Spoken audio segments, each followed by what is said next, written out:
Imagine pagar dezenas de milhares de reais por uma viagem dos sonhos, embarcar num navio de luxo rumo a algumas das ilhas mais isoladas do planeta e descobrir, no meio do Atlântico, longe de qualquer hospital, que um vírus invisível está se espalhando pelos corredores do navio e já matou 3 pessoas a bordo. Não há para onde fugir, não há porto próximo. E o pior, ninguém sabe ao certo quem será o próximo. Foi exatamente isso que aconteceu nas últimas semanas a bordo do MV Hondius. E a história desse surto diz muito mais sobre o mundo em que vivemos do que parece à primeira vista. Fique comigo até o final, porque o que está por trás dessa notícia envolve ciência, medo coletivo, política sanitária internacional e uma pergunta que talvez incomode você. Por quê, mesmo depois da Covid, ainda reagimos ao desconhecido do mesmo jeito? Meu nome é Marcelo Rocha. E nos próximos minutos eu quero destrinchar com você, com calma e sem sensacionalismo, o que de fato aconteceu, o que isso significa para o Brasil e por que essa história merece ser analisada com a cabeça fria. Vamos começar pelo começo. O MV Hondius é um navio de expedição operado por uma empresa de turismo chamada Ocean Wide Expeditions. Não estamos falando de um cruzeiro comum do Caribe, com piscina e cassino. Estamos falando de uma embarcação relativamente pequena, voltada para viajantes que querem ver lugares remotos, gelo, fauna selvagem, ilhas que quase ninguém visita. O navio partiu de Ushuaia, no extremo sul da Argentina, no mês passado, numa rota que cruzaria o Oceano Atlântico em direção a Cabo Verde, passando por pontos isolados do mapa. Era no papel a viagem de uma vida. Mas em algum momento dessa travessia, passageiros começaram a adoecer. Primeiro foram sintomas que se confundem com uma gripe qualquer. Febre, cansaço, dores musculares, calafrios. Depois veio o que ninguém esperava. Uma doença respiratória de progressão rápida, que aperta os pulmões e não dá trégua. Um passageiro holandês de 70 anos foi o primeiro a morrer. Depois, mais 2.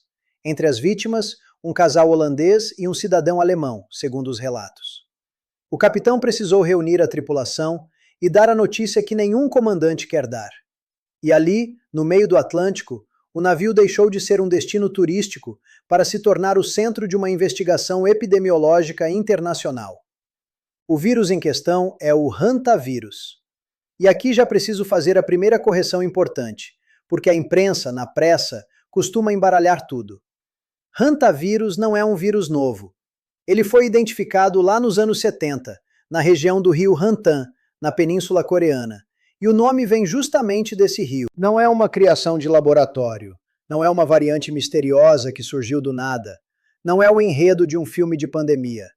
É um vírus que a ciência conhece há mais de 50 anos. O que o torna perigoso não é o ineditismo, é a letalidade. E o que o torna, ao mesmo tempo, menos assustador do que a Covid, é o jeito como ele se espalha. Guarde essa ideia, porque ela é o coração de toda essa análise. O hantavírus é o que chamamos de zoonose, ou seja, é uma doença que vem dos animais para os humanos. O reservatório natural dele são os roedores silvestres, os ratos do campo, do mato, dos galpões.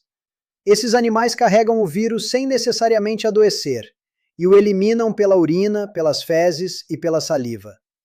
O ser humano se contamina, na imensa maioria dos casos, ao respirar partículas microscópicas desses dejetos. Acontece tipicamente quando alguém varre um galpão fechado que estava abandonado, mexe num paiol cheio de poeira, limpa um celeiro, entra numa cabana que ficou trancada por meses. A poeira sobe, o vírus vai junto, e a pessoa inala sem perceber. Mordidas e arranhões também podem transmitir, mas são bem mais raros.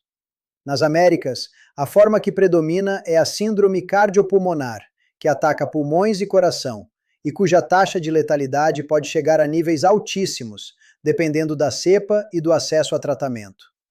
Na Europa e na Ásia, predomina uma forma diferente, que ataca os rins e provoca febre hemorrágica. Não existe vacina, não existe remédio específico. O que a medicina faz é dar suporte, hidratação, oxigênio, repouso e, nos casos graves, internação em UTI com ventilação mecânica. Agora, se o hantavírus se transmite basicamente pelo contato com excrementos de rato, surge a pergunta óbvia, e essa é a pergunta que move toda a investigação. Como é que o vírus de rato do campo foi parar no meio do Atlântico, num navio de luxo, e matou 3 pessoas? Aqui entramos no terreno das hipóteses, e eu quero ser honesto com você sobre o que é fato confirmado e o que é dedução. O fato confirmado é que a cepa identificada nesse surto é o chamado hantavírus do tipo Andes. E o tipo Andes tem uma característica que o diferencia de praticamente todas as outras variantes do mundo. Ele consegue, em circunstâncias específicas, ser transmitido de pessoa para pessoa. Isso é raro. É a exceção, não a regra. Essa cepa circula numa região muito delimitada, basicamente nas zonas rurais da Argentina e do Chile. E para haver transmissão entre humanos, normalmente é preciso contato próximo e prolongado com alguém infectado. Ora, o navio partiu de Ushuaia, no sul da Argentina, exatamente a região onde esse vírus existe.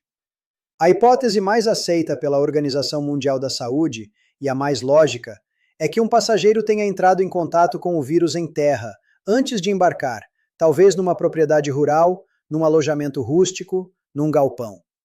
Esse passageiro embarcou já infectado, possivelmente sem sintomas ainda, porque o período de incubação do hantavírus é longo, pode ir de 1 a 8 semanas. E aí entra o segundo ingrediente da tragédia, o ambiente do navio. Pense no que é um navio por dentro.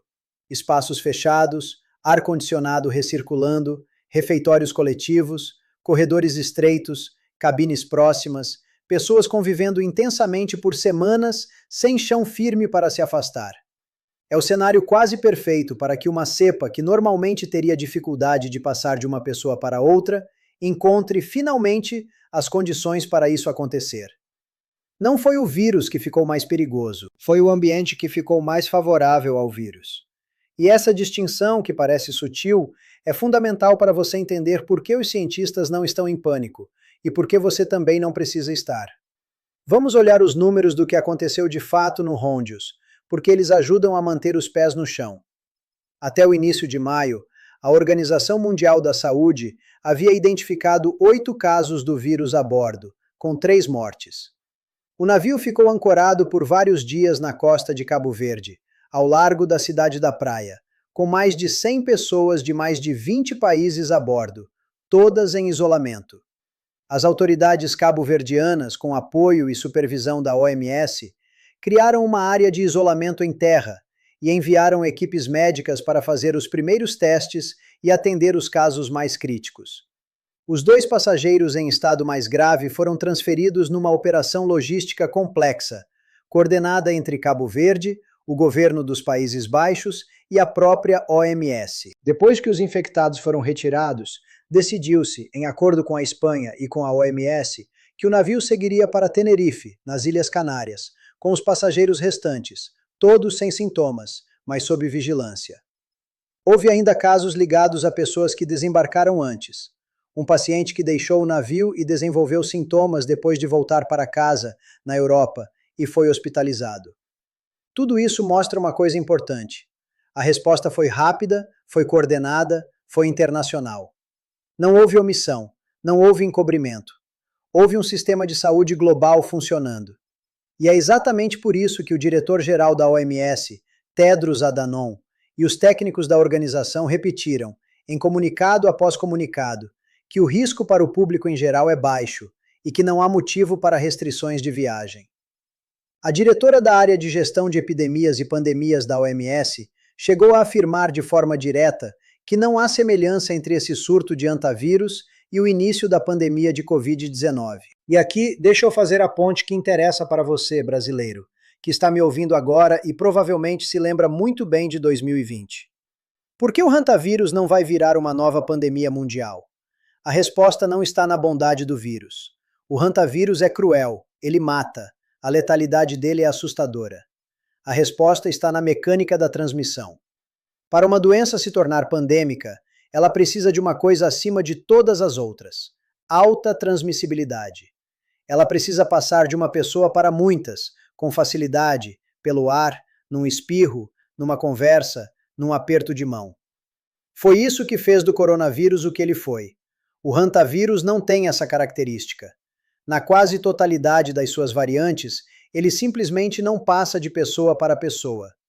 E mesmo a cepa Andes, a única que tem essa capacidade, precisa de contato próximo e prolongado, e só circula numa região rural específica do continente. Um vírus que precisa de você varrendo um galpão contaminado, ou de você convivendo semanas dentro de um navio com um infectado, não tem como provocar uma pandemia global. Ele provoca surtos localizados, trágicos para quem está envolvido, mas contidos. É a diferença entre um incêndio numa casa e um incêndio florestal. Os dois queimam, mas só um deles se alastra sem controle. Agora vamos ao que mais interessa para quem está deste lado do Atlântico. O que isso significa para o Brasil? E aqui eu preciso separar duas coisas que a imprensa insiste em juntar, e essa confusão gera medo desnecessário. Primeira coisa, o surto do navio não tem absolutamente nenhuma relação com os casos de hantavírus que acontecem no Brasil. O Ministério da Saúde foi explícito nisso. A cepa Andes, aquela que se transmite entre humanos e que estava no Hondios, não circula em território brasileiro. Nunca circulou. O Brasil já identificou 9 genótipos diferentes de hantavírus em seus roedores silvestres, e nenhum deles, repito, nenhum deles, apresenta transmissão de pessoa para pessoa. Quem pega hantavírus no Brasil pegou de um rato, direta ou indiretamente do ambiente. Não pegou de outro ser humano. Então, quando você vê uma manchete misturando o navio com um caso no interior de Minas ou do Paraná, saiba que são fenômenos completamente distintos, ligados apenas pelo nome do vírus. Segunda coisa, o hantavírus no Brasil não é novidade nenhuma, e os números mostram uma realidade que talvez surpreenda você. A doença é de notificação compulsória no país há mais de 2 décadas, o que significa que todo caso é registrado e monitorado. Desde a identificação da doença no Brasil, em 1993, até o fim de 2025, foram confirmados cerca de 2.412 casos, com 926 óbitos ao longo de mais de 30 anos. Olhe bem para esse intervalo de tempo. 32 anos. Isso dá, na média, algo em torno de 75 casos por ano, espalhados por um país continental de mais de 200 milhões de habitantes. E a tendência recente é de queda, não de alta. Em 2025, o Brasil registrou apenas 35 casos e 15 óbitos, o menor número da série histórica recente. Em 2026, até agora, foram confirmados 7 casos e uma única morte, registrada em fevereiro, no município de Carmo do Paranaíba, em Minas Gerais. Um homem de 46 anos que tinha histórico de contato com roedor silvestre numa lavoura. No Paraná, 2 casos foram confirmados, em Pérola do Oeste e em Ponta Grossa, sem nenhuma relação com o navio, e a própria Secretaria de Saúde do Estado fez questão de dizer que a doença está controlada e que não há surto algum. Então deixe eu fazer uma conta com você, porque conta ajuda a pensar. Se a média histórica é de cerca de 75 casos por ano, e os últimos 2 anos vieram bem abaixo disso, é razoável projetar que o Brasil deve fechar 2026 com algo na casa de poucas dezenas de casos. Talvez 20, talvez 30, talvez 40, dificilmente muito mais do que isso, mantida a tendência. Para você ter uma dimensão, o Brasil tem por ano milhares de mortes por dengue, dezenas de milhares de mortes no trânsito, um número gigantesco de mortes por doenças cardíacas. O hantavírus, em termos estatísticos puros, é uma ameaça pequena e geograficamente concentrada. Isso não diminui em nada a dor de cada família que perde alguém. Cada óbito é uma tragédia. Mas como fenômeno de saúde pública, a hantavirose no Brasil é um problema localizado, rural, ocupacional e que está sendo monitorado de perto.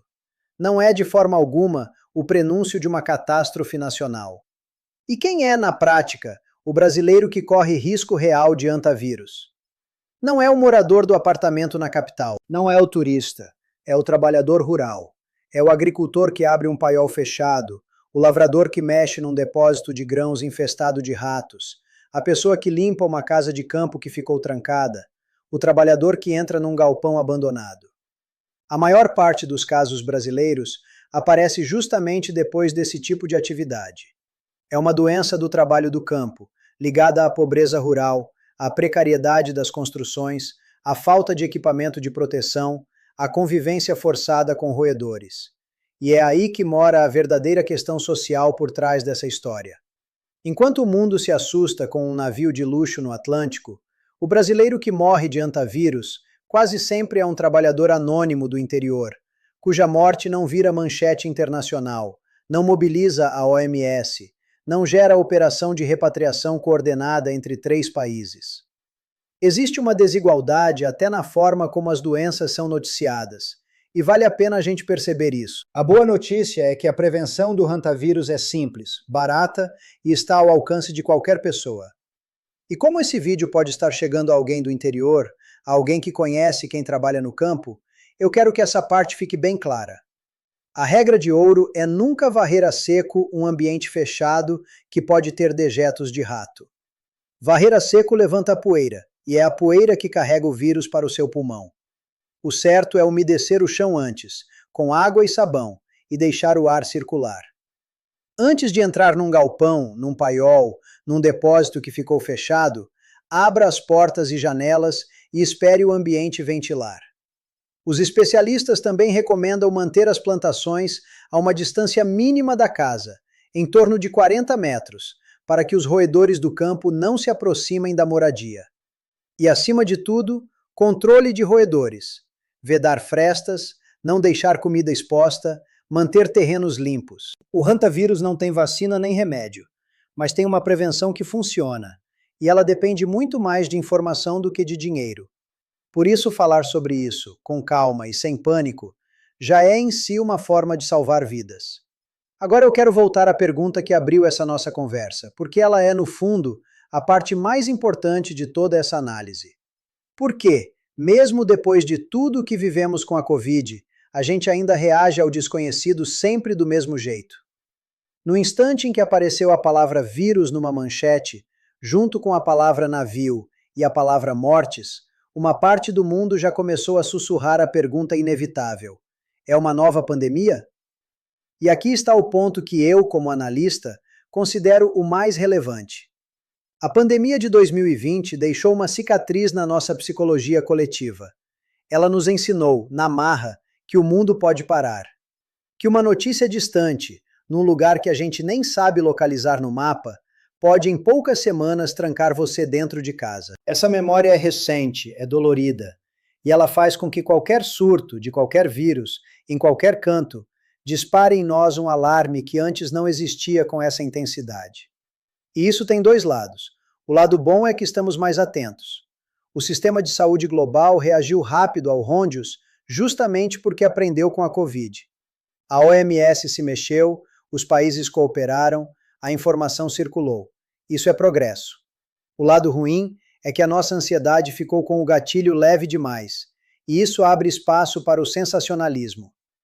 Existe uma indústria do medo que sabe muito bem que pânico gera cliques, gera audiência, gera engajamento.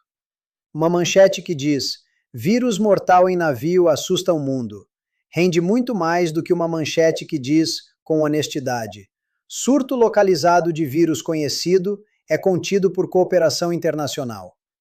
A segunda é verdadeira, a primeira vende. E o trabalho de quem faz análise séria é justamente esse: ficar entre a notícia e a sua emoção, e perguntar com calma: o que os dados realmente dizem?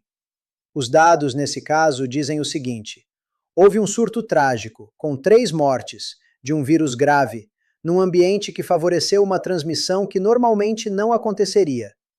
Esse surto foi identificado, isolado e contido. O vírus em questão não tem capacidade de gerar uma pandemia, porque lhe falta a transmissibilidade que define uma pandemia. O Brasil não está sob risco aumentado, a cepa perigosa não circula aqui, e os casos brasileiros, raros e em queda, são de natureza completamente diferente, ligados ao contato com roedores no meio rural. A OMS, o Ministério da Saúde brasileiro e as autoridades dos países envolvidos foram unânimes ao classificar o risco global como baixo. Esse é o retrato real, sem maquiagem para mais e sem maquiagem para menos. Eu não estou aqui para dizer que o hantavírus é inofensivo, porque não é. Não estou aqui para dizer que não devemos nos preocupar com doenças emergentes, porque devemos e muito. O próximo grande risco pandêmico existe. Ele está em algum lugar, e provavelmente virá de um patógeno respiratório com alta transmissibilidade, talvez de origem animal, possivelmente impulsionado pela forma como ocupamos florestas e criamos animais em escala industrial. Essa vigilância é legítima e necessária.